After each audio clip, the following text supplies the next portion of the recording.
कृष्णं जगद्गुरुं पादपद्मे तयोः श्रित्वा प्रणमामि मुहुर्मुहुः।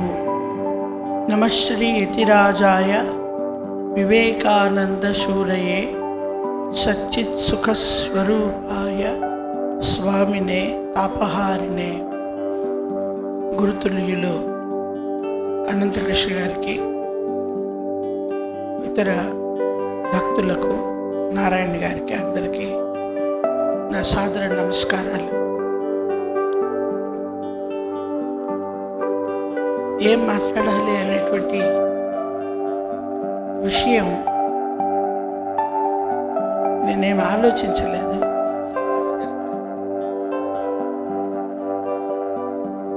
ఇంతమంది ఉన్నప్పుడు అది అయితే వంశీ గారు మాట్లాడినటువంటి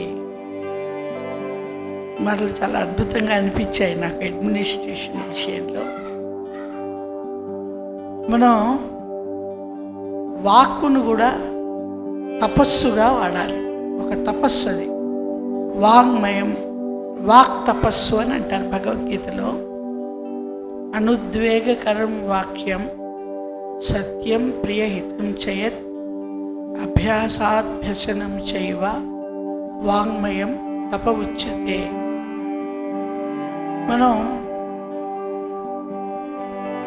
ఏ విధమైనటువంటి మనం మాట్లాడే మాటల ద్వారా అవతల వాళ్ళల్లో ఏ విధమైనటువంటి ఉద్వేగము కలగకూడదు. సత్యమే మాట్లాడాలి, ప్రియంగా మాట్లాడాలి, హితమైనటువంటిదే మాట్లాడాలి. అలా మాట్లాడటం అభ్యాసం చేసుకోవటం ద్వారా మనం మాట్లాడే మాట తపస్సుగా మారుతుంది. తప ఉచ్యతే, దాన్నే వాక్ తపస్సు అని అంటారు. సాధకులైనటువంటి వాళ్ళు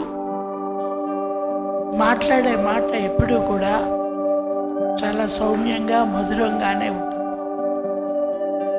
వాళ్ళు ఉద్వేగంగా మాట్లాడరు. ఏవి ఇప్పుడు మనం చెప్పుకున్న ఏవి ఉండవు అందులో. ద్వేషంగా మాట్లాడరు. ప్రియంగా, హితంగా, ప్రేమగా, ఆప్యాయంగా, మధురంగా, చక్కగా, వినసొంపుగా మాట్లాడతారు మహాత్ములైనటువంటి వాళ్ళు. అందువల్లే పెద్దవాళ్ళ సమక్షంలో మనం మాట్లాడకూడదు. పొరపాటున మాటలు వస్తాయేమో అని చెయ్యి కూడా అడ్డం పెట్టుకుంటాం. ఒకవేళ మాట వచ్చినా అత్తుప్పరలు బయటికి రాకూడదు అని చెయ్యి అడ్డం పెట్టుకొని మాటను కూడా నిరోధించుకోవాలి. పెద్దవాళ్ళు మాట్లాడే మాటలనే వినాలి. ఎందువల్లంటే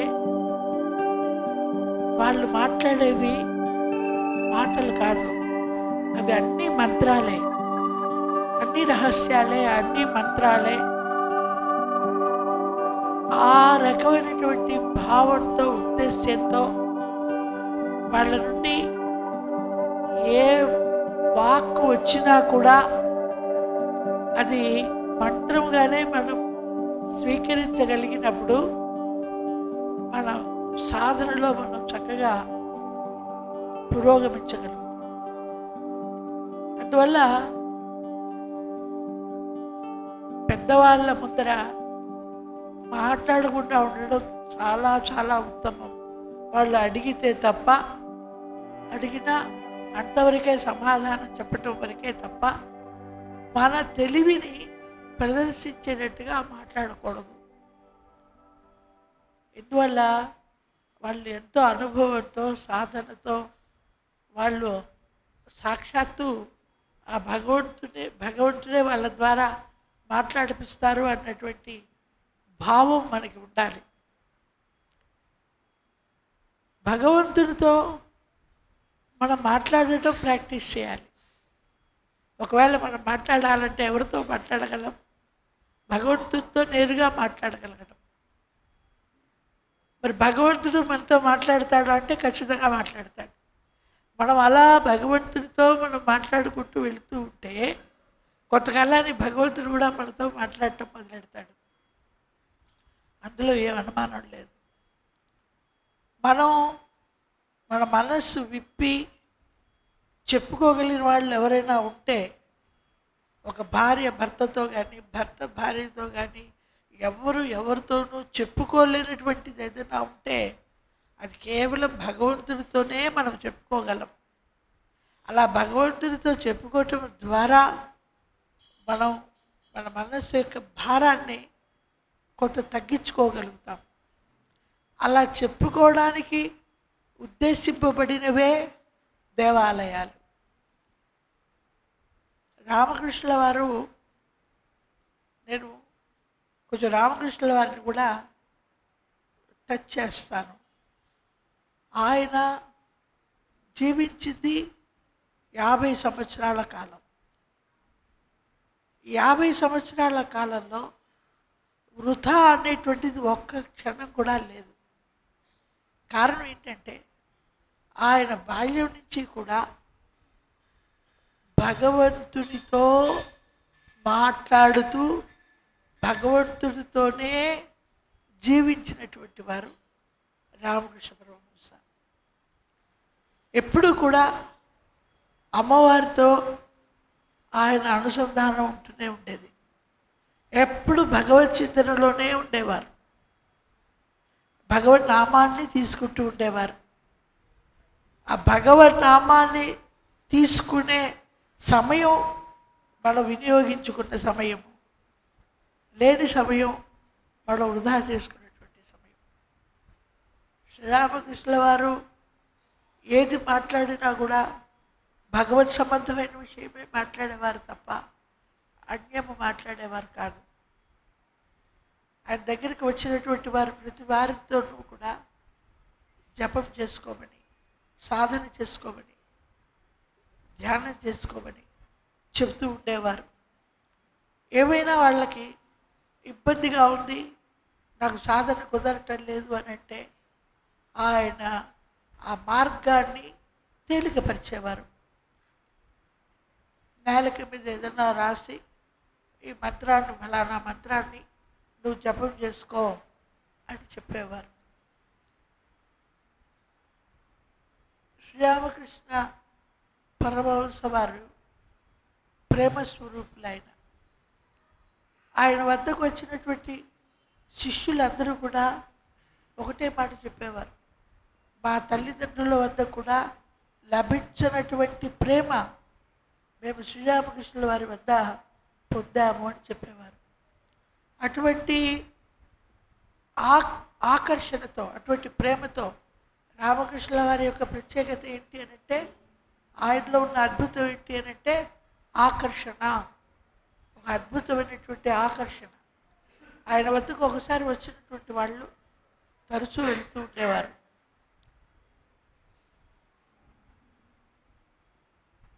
జపము, ధ్యానము, ఇవి రెండింటికి, నామానికి ఎక్కువ ప్రాధాన్యత ఇచ్చేవారు శ్రీరామకృష్ణ పరమహంస వారు. నేను ఒక ఉదాహరణ ఇక్కడ చెప్పాలి అని అనుకుంటున్నాను. ఏమిటి అని అంటే, శ్రీరామకృష్ణుల వారు శరీరం త్యాగం చేసిన తర్వాత శారదాదేవి సంఘజననిగా బాధ్యతలు తీసుకున్నారు. ఆ సమయంలో ఒక 18 సంవత్సరాల కుర్రవాడు మఠంలో బ్రహ్మచారిగా చేరడానికి వచ్చాడు. ఒక 6 నెలలు అయిన తర్వాత నా మనస్సు ఎప్పుడు జపం చేసుకోవాలి అని కోరుకుంటోంది, నేను హిమాలయాలకు వెళ్ళిపోతాను, నేను అక్కడ జపం చేసుకుంటూ ఉంటాను అని శారదాదేవితో చెప్పారు. అప్పుడు శారదాదేవి అన్నారు, శ్రీరామకృష్ణుల వారి ప్రత్యక్ష శిష్యులు అందరి మధ్య ఉంటూ ఇక్కడ జపం చేసుకోవటం, నువ్వు హిమాలయాలకు వెళ్ళి జపం చేసుకున్న దానికన్నా కూడా ఎంతో ఫలమైనటువంటిది. నేను మహాపురుష్ మహారాజ్ అని అంటారు, శివానంద స్వామీజీ అప్పుడు ప్రెసిడెంట్గా ఉండేవారు. నేను మహాపురుష్ మహారాజుకి చెప్తాను, నీకు ఏ పని ఇవ్వవద్దు, కేవలం జపం చేసుకుంటూ ఉంటాడు అని నేను చెప్తాను, ఎవరు ఆటంకపరచరు, నువ్వు 24 గంటలు జపం చేసుకుంటూ ఉండు అని శారదాదేవి చెప్తారు. అలా ఒక 6 నెలల కాలం ఉన్నారు ఆయన. అయినా కూడా ఆ మనస్సు హిమాలయాల వైపే లాగుతూ ఉండేటప్పటికీ ఆయన హిమాలయాలకు వెళతాను అని చెప్పి వెళ్ళారు. శారదాదేవి కూడా సరే అన్నారు. ఆయన గుప్తంగా ఒక చోట ఉండి తపస్సు చేసుకుంటూ ఉండేవారు, ధ్యానం చేసుకుంటూ ఉండేవారు, జపం చేసుకుంటూ ఉండేవారు. ఎక్కడికైనా వెళ్ళడం, ఒక పూట భిక్ష తెచ్చుకోవటం, ఓ 2 రోజుల పాటు ఆ చపాతీలని నీళ్ళలో ఉంచు తినడము, మిగిలిన సమయం అంతా కూడా జపం చేసుకుంటూ ఉంటూ నామాన్ని చెప్పుకుంటూ అలా ఉంటూ ఉండేవారు. ఒకరోజు ఒక మార్వాడి అతను తన కుమార్తెతో ఈ యువకుడైనటువంటి యువ బ్రహ్మచారి దగ్గరికి రావడం జరుగుతుంది. మేము మీకు భోజనం రోజు మేము పంపిస్తాము, మీరు జపం చేసుకుంటూ ఉండండి, ఏమీ ఇబ్బంది ఉండదు, భోజనం మా ఇంటి నుంచి వస్తుంది అని చెప్తే ఏం వద్దు అని అన్నా కూడా వాళ్ళు వినకుండా భోజనం పంపుతూ ఉండేవారు. ఆయన అది స్వీకరించేవారు కాదు, అక్కడ పెట్టి వెళ్ళమనేవారు. ఆయన అక్కడ ఎవరికో ఒకళ్ళకి ఇచ్చేవారు, ఆయన భిక్ష ఆయన తెచ్చుకునేవారు. అలా జరుగుతుంది. ఒకరోజు ఆ మార్వాడి రాకుండా ఆ అమ్మాయి మాత్రమే వచ్చింది. నువ్వు ఎందుకు వచ్చావు, మీ నాన్న రాకుండా నువ్వు మాత్రమే ఎందుకు వచ్చావు అంటే ఆ అమ్మాయి అసలు విషయం చెప్పింది. నేను మిమ్మల్ని వివాహం చేసుకోవాలనుకుంటున్నాను అని చెప్తుంది. వెంటనే సన్యాసి అనేటువంటి వాడు తండ్రితో సమానం, మీ తండ్రిని నువ్వు వివాహం చేసుకుంటాను అని అనుకోవచ్చా, తప్పు, నువ్వు వెళ్ళిపో అని మంచిగా చెప్పి పంపిస్తారు. కానీ ఆవిడ ఇంటికి వెళ్ళిన తర్వాత ఒక భద్రకాళి, అమ్మవారు భద్రకాళిలా ఆ అమ్మాయి మీదకి త్రిశూలంతో రావటం జరుగుతుంది. వెంటనే తండ్రి కూతురు పరిగెత్తుకుంటూ వచ్చారు. అప్పుడు ఆయన ప్రార్థన చేశారు, ఆ భద్రకాళి అమ్మ కనపడకుండా మాయమైంది. అంటే హిమాలయాల్లో కూర్చున్నా కూడా మహామాయ అనేటువంటిది వెంబడిస్తూనే ఉంటుంది. ఈ మాయ అనేటువంటిది ఎంతో సాధన ఉంటే తప్ప మనం జయించడం చాలా కష్టం ఆ మహామాయని. ఆ తర్వాత ఆయన ఇంక లాభం లేదని బెల్లూరు మఠం వచ్చేసి చివరి వరకు అక్కడే ఉండి ఆయన సమయం అంతా కూడా జపధ్యానాదుల్లోనే గడిపేవారు. ఆయన పేరు శాంతానంద మహారాజ్ గారు, హోలీ మదర్ యొక్క శిష్యుడు ఆయన. ఇవన్నీ మనం ఎందుకు చెప్పుకుంటున్నాము అని అంటే, ఆధ్యాత్మిక మార్గంలో ఉంటాను అని అన్నప్పుడు కూడా ఎన్నో రకాలైనటువంటి శక్తులను ఎదుర్కోవాల్సి వస్తుంది. మానసికమైనటువంటి శక్తులను ఎదుర్కోవాలి. రామకృష్ణ పరమహంస వారి గురించి చెప్తున్నాం మనం. ఆయన 15 సంవత్సరాల కుర్రవాడిగా ఉన్నప్పుడు కలకత్తాకు రావడం జరుగుతుంది. 18 సంవత్సరాలప్పుడు కాళికాదేవి గుళ్ళో ఆయన్ని పూజారిగా ఉంచడం జరుగుతుంది. ఆయన పూజ చాలా అత్యద్భుతమైనటువంటి పూజ.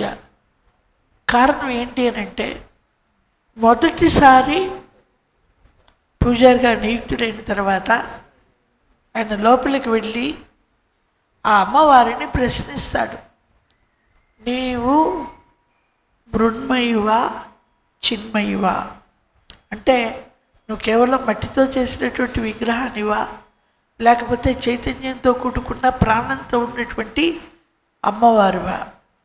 నువ్వు గనుక చిన్మయువైతే నాకు దర్శనాన్ని ఇవ్వు. అలా దర్శనాన్ని ఇస్తే నేను పూజ చేయటంలో అర్థం ఉంటుంది, లేకపోతే ఎందుకు నేను పూజ చేయడం నీకు అని ఆయన ఆ వెస్ట్ బెంగాల్లో ఆ రోజుల్లో కమలాకాంత్ రామ్ ప్రసాద్ అనే మహాత్ములకి అమ్మవారి దర్శన భాగ్యం కలిగింది. వాళ్ళకి నువ్వు దర్శనం ఇచ్చావు, నాకెందుకు దర్శనాన్ని ఇవ్వవు అని, దర్శనం కాకపోతే ఆ అమ్మవారి చేతిలోని ఖడ్గాన్ని తీసుకొని తన తల నరుక్కోపోతే అప్పుడు అమ్మవారి దర్శనం కలుగుతుంది. ఆ రోజు కలిగినటువంటి దర్శనం ఆయన ఆఖరి వరకు కూడా అమ్మవారి దర్శనంతోనే ఆయన జీవించారు. ఆయన ఏది కూడా ఆయన సొంతముగా మాట్లాడలేదు. అమ్మవారు ఏది పలికారో అది మాత్రమే ఆయన మాట్లాడారు. ఆయన పాట పాడుతూ ఉంటే అత్యంత మనోహరంగా ఉంటుంది, మధురంగా ఉంటుంది. శృతి, లయ, తాళం, జ్ఞానం అంతా కూడా. ఆయన ఏమి మ్యూజిక్ నేర్చుకోలేదు, ఎంఏ మ్యూజిక్ చేయలేదు. అయినా కూడా ఎందువల్ల అంటే ఆయన నోటి నుండి ఏ మాట వచ్చినా కూడా అంతా కూడా అమ్మవారే, అమ్మవారి ధ్యాసలోనే ఉండేవారు. ఆయన పూజ అంటూ మంత్రాలు అవి ఏమీ ఉండేవి కావు. నైవేద్యానికి అక్కడ పెడితే కొంచెం ఆగువమ్మ, ఇంకా మంత్రం పూర్తవ్వలేదు, మంత్రం పూర్తయిన తర్వాత తింది, కానీ ఇప్పుడే కావాలా అని అంటూ లేచి వెళ్ళి ఆవిడ నోటి దగ్గర పెట్టేవారు. ఇలాగా ఆవిడ మూకులో శ్వాస వస్తుందా లేదా అని దూది దగ్గర పెట్టి చూసేవారు. ఇదంతా కూడా స్పష్టంగా ఆయనకి కనపడుతూ ఉండేది, మాట్లాడుతూ ఉండేవారు. ఏ విధమైనటువంటి మహిమలు ఆయన చూపించలేదు. కానీ ఆయన విషయంలో అమ్మవారితో ప్రత్యక్షమైనటువంటి కనెక్షన్ ఉంది. అందువల్ల శ్రీరామకృష్ణుల వారు దక్షిణేశ్వరంలోనే ఉన్నారు. ఆయన మాట్లాడిన ప్రతి మాట కూడా ఉపనిషత్తుల నుంచి, గీత నుంచి, మన వేదాల నుంచి వచ్చినటువంటి రహస్యాలే ఆయన మాట్లాడారు. శాస్త్ర సమ్మితమైనటువంటి మాటలే ఆయన మాట్లాడారు. ఆయన ఆఖరి 5 సంవత్సరాల కాలం ఆయన చెయ్యని సాధన అంటూ లేదు. అన్ని రకాల సాధనలు చేశారు, అన్ని మతాలను అవలంబించారు. ఆయన ఏ సాధన చేసినా దాని యొక్క పరాకాష్ఠని ఆయన చూడగలిగారు. ఇటు నవవిధ భక్తి మార్గాలు, వైష్ణవ, శాక్తేయ, అద్వైత, క్రిస్టియానిటీ, ఇస్లాం అన్నీ ఆచరించి 63 రకాల తాంత్రిక సాధనలను పూర్తి చేసి 33 సంవత్సరాల కాలం ఆయన దక్షిణేశ్వరంలోనే గడిపారు. 30 సంవత్సరాల కాలం. 15వ ఏట ఆయన వచ్చారు. ఒక 5 సంవత్సరాలు జైరాంబాటి అడుగడుక్కి వెళ్ళడం, జైరాంబాటిలో ఉండడం, అదంతా సుమారు ఒక 5 సంవత్సరాలు యాత్రలకి వాటికి వెళ్ళడం, అదంతా 30 సంవత్సరాల కాలం ఆయన తాను ఏ ఉద్దేశంతో అయితే వచ్చారో, ఏమిటా ఉద్దేశం? ప్రతి జీవి కూడా ముక్తిని పొందాలి, జీవులందరూ ముక్తిని పొందే వరకు నేను మరలా వస్తూనే ఉంటాను అని కూడా ఆయన చెప్పారు. మానవ జీవితం యొక్క ప్రధాన ఉద్దేశ్యము భగవత్ సాక్షాత్కారము అని పేర్కొన్నారు. దానికి వచ్చినటువంటి ప్రతి వాళ్ళకి కూడా వాళ్ళకి అనువైనటువంటి విధానాలతో వాళ్ళకి కావలసినటువంటి మంత్రాలను ఆయన ఇస్తూ వాళ్ళు సాధన చేసుకోవటంలో ఆయన మార్గాలను చూపిస్తూ ఆయన ప్రోత్సహించేవారు శ్రీరామకృష్ణ పరమహంస. ఆఖరి 5 సంవత్సరాల కాలం ఆయన 86లో ఆయన శరీరాన్ని వదిలేశారు. 1886 ఆగస్టు 16న ఆయన శరీరాన్ని వదిలేశారు. 81లో ఆయన వద్దకు ఆయన సాధనలన్నీ పూర్తయి ఒక్కొక్కళ్ళు శిష్యులు రావటం మొదలెట్టారు. అప్పటిదాకా ఆయన సాధనలోనే ఉన్నారు. ఆయన చేసిన కార్యం అంతా కూడా ఈ సమయంలో ఆయన చేసిందే, 5 సంవత్సరాల చివరి కాలంలో. అప్పుడు మహేంద్రనాథ్ గుప్తా అని ఆయన మాస్టర్ మహాశయన్ అంటారు. ఆయన స్కూల్లో మాస్టర్గా ఉండేవారు. ఆయన తన వద్దకు వచ్చేవారు.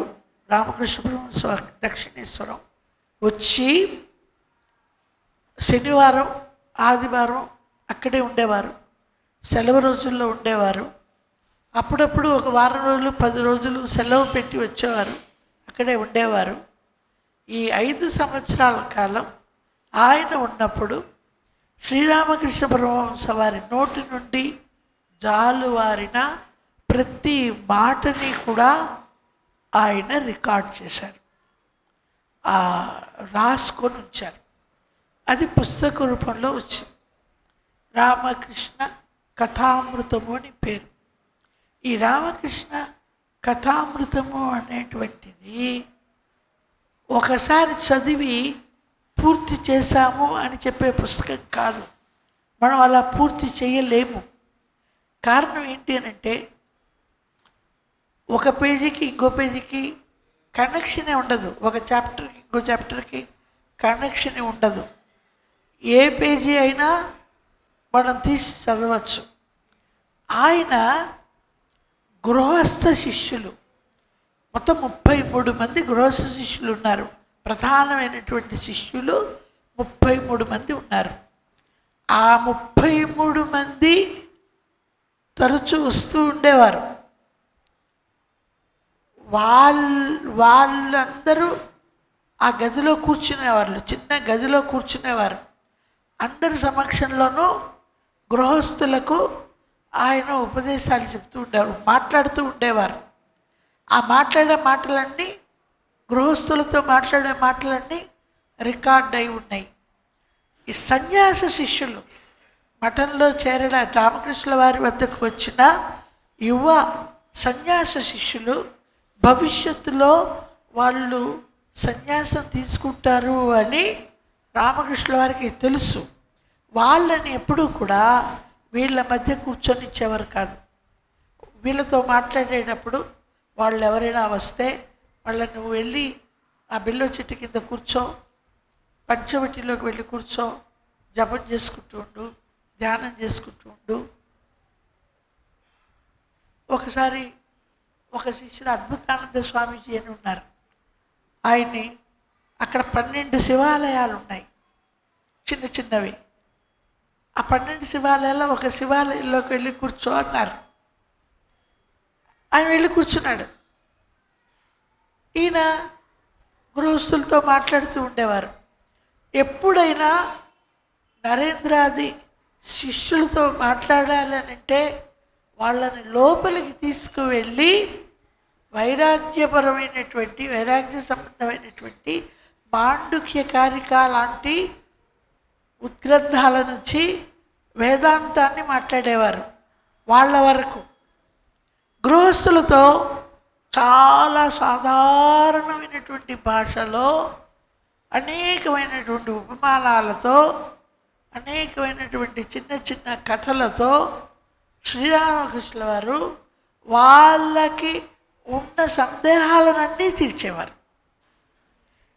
ఏ ప్రశ్న రామకృష్ణుల వారిని అడగాల్సిన అవసరం లేదు. ఎవరైనా సరే ఏదైనా అడగాలని వస్తే దాన్ని గురించే ఆయన ప్రస్తావించేవారు. నాకు సమాధానం దొరికింది అని అందరూ బయటికి వెళ్ళేవాడు. ప్రతి వాళ్ళు కూడా అలాగా నా మనస్సులో ఏది అనుకున్నానో దాన్ని గురించే ఈరోజు మాట్లాడారు అని ఎవరికి వాళ్ళు చెప్పుకునేవాళ్ళు. కాబట్టి 1300 పేజీల ఆ పుస్తకం. ఆ పుస్తకం యొక్క గొప్పతనం ఏంటంటే గృహస్థులుగా మనకి కలిగే సందేహాలన్నింటికీ రెడీ రిఫరెన్స్ బుక్ అది. మీరు ఏ పేజీ తీసినా మీకున్న సందేహం ఏదో దాన్ని గురించిన విషయమే అక్కడ వస్తుంది. చాలామంది చూశారు అలాగా. ఖచ్చితంగా అలా జరుగుతుంది. ఎంతోమంది నాకు తెలుసు, చాలామంది ఏం చేస్తారు, ఆ పుస్తకాన్ని ఒక వ్రతంలాగా భావించి ఒక సంకల్పం తీసుకొని ప్రతిరోజు ఒక పేజీ రాస్తూ ఉంటారన్నమాట. అలా రాసుకుంటూ ఉండేవాళ్ళు. మన శ్రీరామ రామ రామ రాస్తాం కదా, అలాగా చదవటం రాయడం ఒక పేజీయే, ఒక రోజుకి ఒక పేజీ. ఆ రోజు అంత బ్రహ్మాండంగా ఉంది అని అనేవాళ్ళు. ఇంకా ముఖ్యమైన విషయం ఏంటంటే ఛాయా కాయా అని 2 పదాలు ఉన్నాయి బెంగాలీలో. ఛాయ అంటే నీడ, ఛాయాచిత్రం అని అంటాం కదా, ఫోటోగ్రఫీని ఛాయాచిత్రం అని అంటాం. ఈ శరీరము, కాయం అంటే శరీరం, అది కేవలము ఫోటోగ్రఫీగా మనం భావించకూడదు. అందులో అదే ఆయన నివాస స్థానం. ఒకసారి శ్రీరామకృష్ణుల వారు విజ్ఞానానంద స్వామీజీకి తన ఫోటో చూపుతూ, ఎప్పుడు కూడా ఆయన నేను అని ఆయన అన్నారు. దీని తన శరీరాన్ని చూపిస్తూ దీని వాసస్థానం ఏదో తెలుసా అని తన ఫోటోను చూపించారు. మనం ఇన్ని ఫోటోలను పెట్టుకుంటాం గురు పూజల్లో. వెనకటి రోజుల్లో అయితే మా చిన్నప్పుడు మేము చూసాం, ప్రతి ఇంట్లోనూ గోడల నిండా చిత్రపటాలు ఉండేవి, ఫోటోలు. ఇప్పుడు ఎక్కడ మనకు కనపడవు. ఇప్పుడు అన్నీ స్టిక్కర్లు, మేకులు కొట్టకూడదు. వెనకటి రోజు ఇల్లంతా ఫోటోలతో ఉండేవి. పూజా మందిరం వెళ్తే అంతా ఫోటోలు వేలాడుతుండే. అవి చూస్తే భగవంతుడి సమక్షానికి వచ్చినట్లుగా మనం ఫీల్ అయ్యేవాళ్ళం. రామకృష్ణుల వారు చెప్తారు, ఇది నా వాసస్థానము అని ఆయన ఫోటోనే చూపించి ఆయన విజ్ఞానానంద స్వామీజీకి చెప్తారు. ఆయన ఇంకో మాట కూడా అన్నారు, ఈ ఫోటో ఇందులో ఒక అత్యున్నతమైనటువంటి యోగ స్థితిలో ఉన్నటువంటి ఫోటో. ఈ ఫోటో రానున్న కాలంలో ప్రతి ఇంట్లోనూ వెలసిల్లుతుంది. పడవల్లో, రైళ్లలో ప్రయాణం చేస్తుంది. అప్పుడు విమానాలు లేవు కదా, పడవల్లో ప్రయాణం చేస్తుంది. దూర ప్రాంతాలకి ఇది వెళుతుంది అని శ్రీరామకృష్ణుల వారే చెప్పారు. ఒక విషయం చెప్పి వినిపిస్తా, టైం అయినట్టుంది. టైం 10 నిమిషాలు. ఒకసారి ఏమైందంటే, ఇప్పుడు కూడా జపానంద స్వామీజీ అని శారదాదేవి శిష్యుడు, ఆయన హిమాలయ యాత్రలకు వెళ్ళారు. హిమాలయాల్లో ఎప్పుడూ కూడా మనం ఇష్టం వచ్చినట్టుగా తిరగకూడదు. అందరూ వెళ్ళే మార్గంలోనే వెళ్ళాలి తప్ప ఏదో అడ్వెంచరస్గానో లేకపోతే ఇప్పుడు ప్లేన్స్లో తిరిగినట్లుగా హిమాలయాల్లో తిరగకూడదు. అది ఒక అరణ్యం లాంటిదే. ఒకసారి దారి తప్పాము అంటే స్వర్గారోహణమే. ఇక మళ్ళీ మనం ఎంత తిరిగినా అక్కడే ఉంటాం, బయట పడలేము. ఈయన తిరుగుతున్నారు, మర్చిపోయారు, దారి మర్చిపోయారు, లోపలికి వెళ్ళిపోయాడు. అలా తిరుగుతున్నాడు, పగలంతా తిరుగుతూనే ఉన్నాడు. చీకటి పడింది. చీకటి పడేటప్పటికి ఈయనకి భయం వేసింది. ఇక నేను బయట పడలేనేమో అని భయం వేసింది. అలా బట్టి వెళ్తూ ఉన్నాడు. కానీ ఒక ట్రైబల్, అక్కడ కూడా ట్రైబల్స్ ఉంటారుగా, ఒక ట్రైబల్ ఒక ఆయన స్వామీజీ అని పెద్దగా పిలిచాడు. పిలిచి వెళ్ళాడు ఆయన దగ్గరికి. ఏమిటి తిరగటం, ఎక్కడికి వెళ్తున్నారు మీరు, ఇలా వెళ్ళకూడదు, పొరపాటు చేశారు, చాలా పొరపాటు. ఈరోజు చీకటి పడిపోయింది, ఈరోజు రాత్రి నా గుడిసెలో ఉండాలి, రేపొద్దు నేను మిమ్మల్ని దారిలో వదిలేస్తాను, వేరే మార్గం లేదు అన్నాడు. ఈయన కూడా బతుకు జీవుడు అనుకున్నాడు మనస్సులో. సరేనని చెప్పి ఆ గృహస్థుని ఇంటికి వెళతాడు. అదొక గుడిసె.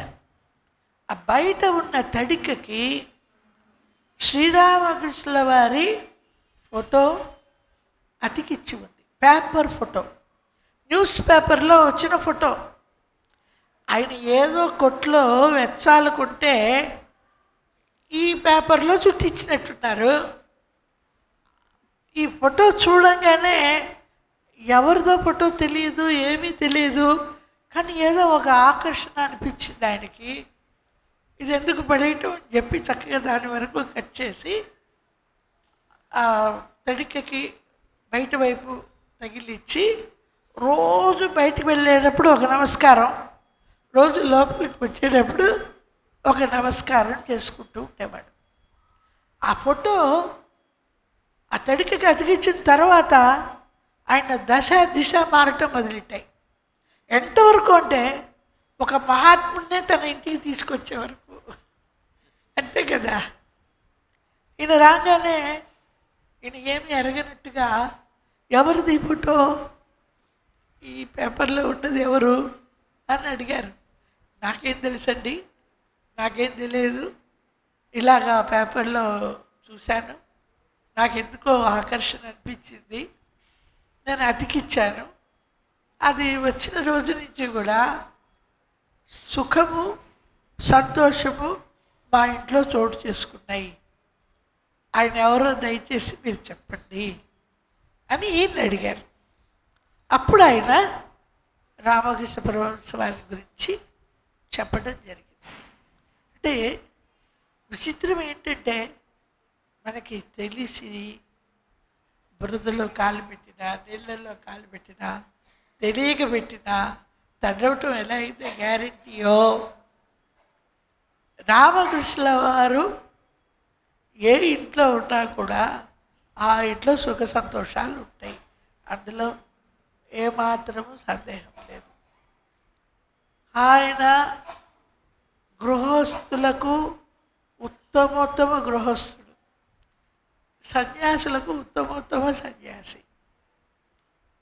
స్త్రీలను వాళ్ళందరూ కూడా వాళ్ళల్లో ఒకరిగా స్త్రీగానే భావిస్తారు. పురుషులు వాళ్ళల్లో ఒకరిగా పురుషుడిగానే భావిస్తారు. ఇటు స్త్రీత్వం, పురుషత్వం, గృహస్థ, సన్యాస అన్నీ కాక సర్వదేవీ దేవతలు కూడా ఆయనలోనే ఉన్నారు అని వివేకానంద స్వామీజీ లాంటి శిష్యులు పేర్కొనడం జరుగుతుంది. కాబట్టి ఒకసారి శ్రీరామకృష్ణుల వారి జీవితం ఎకటాల కృష్ణమాచారి గారు, ఈకే గారు, మాస్టర్ గారు మాట్లాడే చాలా ప్రసంగాల్లో తరచూ ఇటు రామకృష్ణ పరమహంస వారి గురించి చెప్పకుండా ఉండరు. ప్రతి ప్రసంగంలోనూ చెప్తూ ఉంటారు, ఏదో ఒక సందర్భంలో చెప్తూ ఉంటారు. అంతేకాదు, రామకృష్ణ పరమహంస వారి విషయంలో ఎన్నో సంభవాలు, ఎన్నో సంఘటనలు. ఆయన దగ్గరికి వచ్చేటువంటి శిష్యులు, అందులో ఒక ఆయన ఉన్నారు, మన్మోహన్ మిత్ర అని ఒక ఆయన ఉన్నారు. భక్తుల్లో కూడా రకరకాల భక్తులు ఉంటారు. కొంతమంది వీర భక్తులు ఉంటారు. అంటే ఏంటి, చాలా రాజసికంగా లేకపోతే తామసికంగా బాగా ఎక్కువగా ఉండి, తామసం ఎక్కువగా ఉన్నదనుకోండి, ఆ భక్తిని ఎలా ప్రదర్శిస్తారు? కోసుకోవటం, ఒళ్ళంతా కోసుకోవటం, పూనకం వచ్చినట్టుగా పడిపోవడం, అమ్మవారు ఆవహించిందట, ఇదంతా తామసమైన భక్తి. ఇది సరే, ఇది భక్తి కాదు, సాత్వికంగానే ఉండాలి. కొంతమంది ఉంటారు అలాగా. అందులో ఒక ఆయన ఉన్నారు, మన్మోహన్ మిత్ర అని. ఆయన ఎంత భక్తుడంటే, ఎందుకో అనిపించింది ఆయనకి రామకృష్ణుల వారి పర్సనల్ సర్వీస్ చెయ్యాలి అని అనిపించింది ఆయనకి. ఆయన పాదాలను వత్తాలి అని అనుకున్నారు. కానీ ఆయన అవకాశం ఇవ్వాలి కదా. సరే, ఈయనకి తెలుసు, ఆయనకు ఆ ఉద్దేశం ఉందని తెలుసు. బాగా డబ్బున్నవాడు, రాజులు వాళ్ళు, క్షత్రియ కాయస్థ కుటుంబం. వాళ్ళు ఎలా ఉంటారు, ఆయన కరెక్ట్గా వస్తున్నప్పుడు అప్పటిదాకా కాళ్ళు కిందనే ఉన్నాయి, ఆయన చూడంగానే కాళ్ళు భాష పెట్టలేసుకున్నాడు కావాలని. పరమహంస వారు ఆయన ఏమనుకున్నాడు, లోపలికి వచ్చేటప్పుడు కాళ్ళు కింద ఉన్నాయి, ఇప్పుడు గమ్మిక్కిన వెళ్ళి ఆ కాళ్ళని పట్టుకోవాలి అని అనుకున్నాడు. ఆ ఉద్దేశం తెలుసుగా ఆయనకి. టక్కున కాళ్ళు పడిచేశాడు. కాళ్ళు పడి విపరీతమైన కోపం వచ్చింది. ఏం చేయాలో తెలియలేదు. మర్యాదగా చెబుతున్నాను, ఆ 2 కాళ్ళను కింద వేయి. అది నీ కాళ్ళు అనుకుంటున్నావేమో, అవి మాకు సంబంధించిన కాళ్ళు. నువ్వు కనుక ఆ కాళ్ళు కింద పెట్టకపోతే ఆ 2 కాళ్ళను నరుకు వెళ్ళి పూజా గృహంలో ఉంచుకొని రోజు పూజ చేసుకుంటాను, తర్వాత నీ ఇష్టం అన్నాడు. ఆయన అన్నమాట చేసినా చేస్తాడన్న భయంతో టక్కున 2 కాళ్ళ కింద పెట్టి అలౌ చేశారు సేవ చేసుకోవడానికి. అలా ఉంటాయన్నమాట కొంతమంది భక్తులు. ఇంకొక భక్తుడు ఉన్నారు, ఆయన ఒక్కరోజు వారిని ఇంటికి పిలవాలి, భోజనానికి పిలవాలి అని కోరుకున్నారు. నాయనా, సరే నువ్వు పిలుస్తున్నావు కదా, మళ్ళా ఆదివారం మీ ఇంటికి వస్తాను అని పరమహంస వారు చెప్పారు. ఈయన అందరినీ పిలిచాడు, ఒక 30-40 మందిని పిలిచాడు. ఆ రోజు సత్సంగం వాళ్ళ ఇంటికి వెళ్ళి వాళ్ళ అమ్మతో, ఆదివారం మన ఇంటికి పరమహంస వారు వస్తున్నారు అని చెప్పాడు. చెప్పగానే ఆవిడేమన్నదో తెలుసా, సాక్షాత్తు భగవంతుడే మన ఇంటికి వస్తున్నాడు, ఆయన చూసిన తర్వాత నేను ఇంక జీవించదలుచుకోను, ఆ రోజు నేను శరీరాన్ని వదిలేస్తాను, ఈ గదిలోనే ఉంటాను, కానీ ఎవరితోనూ చెప్పబాక, భోజనం చేయకుండా వెళ్ళిపోతారు, వాళ్ళందరూ భోజనం చేసి వెళ్ళిన తర్వాత నువ్వు ఉత్తర కార్యాలు నువ్వు చెయ్యి. ఒక వారం ముందర ఆవిడ ముహూర్తం ఫిక్స్ చేసేసింది, ఆ రోజు నేను చనిపోతాను అని చెప్పేసింది. పెద్ద ఆవిడే అయినా కూడా బాగానే ఉన్నారు ఆవిడ, ఇలా చెప్తుంది ఏంటి అని అనుకున్నాడు ఆయన. ఆ రోజు రానే వచ్చింది, శిష్యులందరూ వచ్చారు. కూర్చుని ఆయన కింద కూర్చుని ఆయన, మీ అమ్మగారు ఎక్కడా కనపడటం లేదు, పద వెళ్దాం అని ఆయనే ఆవిడ ఉన్న గదికి వెళ్ళారు. ఆవిడ నమస్కారం చేసుకుంది, 2 చేతులతో ఆశీర్వదించారు. ఆశీర్వదించి మళ్ళీ వెనక్కి వచ్చారు. ఈయన తరచూ వెళ్తూ ఉండేవాడు, ఆవిడ ఏం చేస్తుందో అని చెప్పేసి. మాల తిరుగుతూనే ఉండేది చేతిలో. ఒక 15 నిమిషాలకు ఒకసారి అలా వెళ్ళి చూస్తూ ఉంటే సడన్గా ఏమైంది, మాల తిరగటం అయిపోయింది, తల వాలిపోయింది, చనిపోయింది. అలాగే ఉంచి భద్రాచలం రామదాస్ గారు కొడుకు పోయినప్పుడు ఎలాగో అలాగే ఉంచి కార్యమంతా అయిన తర్వాత అప్పుడు ఆ ఉత్తర కార్యాలన్నీ చేశారు. అంటే ఆవిడ్ని దీవించడానికి వచ్చారా, లేకపోతే ఆవిడ ఆ రోజు ఫిక్స్ చేసుకుందా మనకి తెలియదు. ఏదైనా మన మనస్సులు పవిత్రంగా ఉంటే తప్ప పవిత్రమైన ఆలోచనలు మనలో రావు. అన్నింటికీ తలంపులే కారణం. మనం ఎప్పుడు కూడా మంచి తలంపులతో ఉంటే మంచి ఆలోచనలు వచ్చు, మన మంచి మార్గంలో అవే మంచి సంస్కారాలుగా తయారవుతాయి. అదే చెడు ఆలోచనలు వస్తే అవి చెడు సంస్కారాలుగా తయారవుతాయి. ఎప్పుడు కూడా మనస్సును ఎప్పుడు పవిత్రంగా ఉంచుకుంటూ పవిత్రమైనటువంటి ఆలోచనలతో ఉన్నప్పుడే మనలో ఆ భగవత్ చింతన అనేటువంటిది కలుగుతుంది. ఆ భగవత్ నామాన్ని మనం పట్టుకోగలుగుతాం. ఆ పట్టు చిక్కుతుంది. ఎప్పుడైతే అన్య ఆలోచనలు వస్తాయో ఆ పట్టు సడలిపోతుంది. ఒకే ఆ నామాన్ని ఒకసారి మనం పట్టుకున్నాము అని అంటే ఆ గంట 2 గంటల సేపు మనస్సు దానిపైననే, ఆ నామం పైననే ఉండగలగాలి. నామం వేరు, నామిని వేరు కాదు. నామధ్యానము, రూపధ్యానము, లీలాధ్యానము ఇవన్నీ జరగాల్సిందే. నామందు మనకి పట్టు కావాలి అని అంటే మనస్సు బలంగా భగవంతుని యందే నిలుపుకోగలగాలి. అందుకనే ఎలా నిలుస్తుంది మనస్సు? అంత ఈజీ కాదు కదా మనస్సు నిలబడడం అంటే. ఎంత మాయ చేస్తుంది మనస్సు. చూడండి, లాస్ట్ టైం నేను చెప్పాను అనుకుంటా, విజయవాడలో ఇన్సిడెంట్ చెప్పాను, అమెరికా ఇన్సిడెంట్ చెప్పాను, బెంజమిన్ ఇన్సిడెంట్.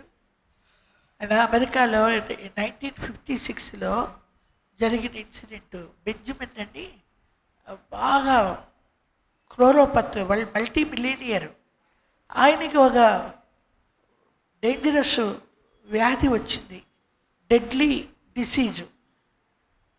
ఆసుపత్రికి వెళ్ళాడు చేరడానికి. వాళ్ళు అన్నారు, దీనికేమీ చేయలేము, ఊరికే డబ్బులు దండగా 4-5 రోజులు ఎలాగో పోతారు, ఎందుకు వేస్ట్, ఇంటిగా వెళ్ళండి అని అన్నారు. పోయినా పర్వాలేదు డబ్బులు, నేను ఆసుపత్రిలోనే ఉంటాను అని ఆసుపత్రిలో ఉన్నాడు. అక్కడ అమెరికాలో ఏంటంటే ఆ పేషెంట్స్కి న్యూస్ పేపర్స్ ఇస్తారు. ఈయన న్యూస్ పేపర్ చూస్తూ ఉంటే ఒక అడ్వర్టైజ్మెంట్ కనపడింది.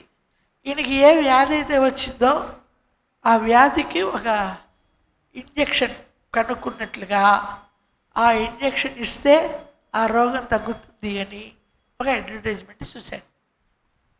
వెంటనే డాక్టర్లను పిలిచి, ఎంత ఖర్చైనా పర్వాలేదు, ఆ ఇంజెక్షన్ తెప్పించండి, నాకు ఇవ్వండి అన్నాడు. డాక్టర్లు నవ్వుకున్నారు. ఏదో పేపర్లో అడ్వర్టైజ్మెంట్, అది ఎక్కడ దొరుకుతుంది ఇప్పుడు, ఇంకా అది టెస్ట్లలోనే ఉంది, అది ఎక్కడొస్తుంది, సాధ్యమయ్యే పని కాదు. అయినా కూడా ఈయన్ని ఎందుకు కాదనాలి, ఎలాగూ పోతున్నాడు, హ్యాపీగా పోవటం అని సరేలే తెప్పిద్దాం అని 3 రోజుల తర్వాత వాళ్ళు చెప్పడం మొదలెట్టారు. రేపు వస్తుంది, ఎల్లుండి వస్తుంది అంటూ చెప్పడం మొదలెట్టారు. 3 రోజుల తర్వాత ఇంజెక్షన్ వచ్చింది, మీకు చేస్తున్నాము అని చెప్పి డెస్టిల్ వాటర్ ఉంటుంది చూడండి, మామూలు మనం సోరినమని ఇది ఇస్తాం కదా, మనం మందులు ఇస్తాం కదా, ఎంటీపీ గ్లోబ్యూల్స్ ఇస్తాం కదా, అలాగా మెడిసిన్ కాదు, గ్లోబ్యూల్స్ ఇస్తాం, అలాగా డెస్టిల్ వాటర్ తీసుకొచ్చి ఇదిగో ఇదే మందు వేస్తున్నామని ఆ ఇంజెక్షన్ ఇచ్చారు. మైండ్ ఏం చెప్పిందంటే, నాకు ఆ ఇంజెక్షన్ వేసుకున్నాను, నాకు రోగం తగ్గిపోయిందని అనుకున్నాడండి. విచిత్రంగా ఆ క్షణం నుంచి ఆయనలో మార్పు రావటం మొదలెట్టింది. ఓ 2 రోజులు అయిన తర్వాత ఆటోమేటిక్గా క్యూర్ అవ్వటం మొదలెట్టి ఆ తర్వాత ఆయన డిశ్చార్జ్ అయ్యాడు, ఇంటికి వెళ్ళాడు. 6 నెలలు బతికాడు, హ్యాపీగా బతికాడు. మైండ్ చెప్పేసింది ఏమని, నీ మీద వేసుకున్నావు నీకు తగ్గింది అని. 6 నెలలు హ్యాపీగా జరిగింది. 6 నెలల తర్వాత మళ్ళీ ఇంకొక పేపర్ చూశాడు, ఇంకో అడ్వర్టైజ్మెంట్. ఏమిటి, ఆ మందు ఫెయిల్యూరు, అది వేసుకోకూడదు, అది వేసుకుంటే మరణం తథ్యం, బ్యాడ్ అని వచ్చింది. అంటే వెంటనే మళ్ళీ ఆసుపత్రికి వెళ్ళాడు. 2 రోజుల్లో ప్రాణం పోయింది. మైండ్ యాక్సెప్ట్ చేయలేదు, మనస్సు అంత పవర్ఫుల్ మనస్సు. అలాంటి మనస్సుతో మనం వేగాలి. ఎంత కష్టం, ఎంతమందిని పట్టుకుంటే అసాధ్యం అవుతుందో మరి. అయితే ప్రయత్నం ఖచ్చితంగా భగవంతుని కృప మనకి తోడవుతుంది. కృప అంటే కరో పావు, చెయ్యి పొందుతావు అనేది కృప. ఆ కృప కలిగిన తర్వాత కలిగేది అనుగ్రహం. అందువల్ల ఆ భగవంతుని కృప, మాస్టర్ గారి కృప, అందరి ఆశీస్సులు మనందరిపైన ఉండాలి. మనం ఆనందంగా మళ్ళీ వచ్చే సంవత్సరం గురు పూజల్లో కలవాలి అని కోరుకుంటాం. ఏదైనా ఆధ్యాత్మిక పురోగమనం దానిపైన శ్రద్ధ ఉంచాలి. నేను ఒకసారి అప్పుడప్పుడు సింహావలోకనం చేసుకోవాలి. ఎలా ఉంది నా పరిస్థితి, నా మెంటల్ మైండ్ పరిస్థితి ఎలా ఉంది, నేను అన్ని రకాల షాకుల్ని తట్టుకోగలుగుతున్నానా? ఇవి టెస్ట్ చేసుకోవడం అంటే ఏంటండి, ఏదైనా జరగని తట్టుకోగలిగే శక్తి, భగవంతుడి పైన భారం వేసి అంతా సరవుతుంది, ఆయన చూసుకుంటాడు అని అటువంటి సమయంలో కూడా చెప్పుకోగలగడం ఉంటుంది చూసారా, అది test.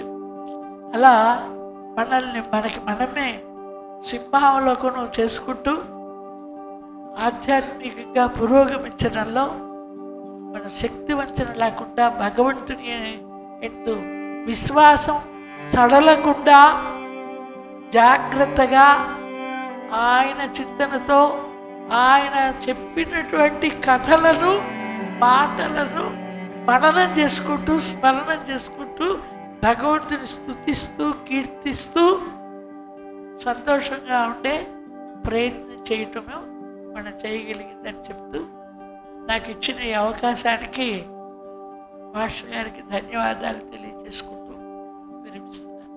Thank you so much.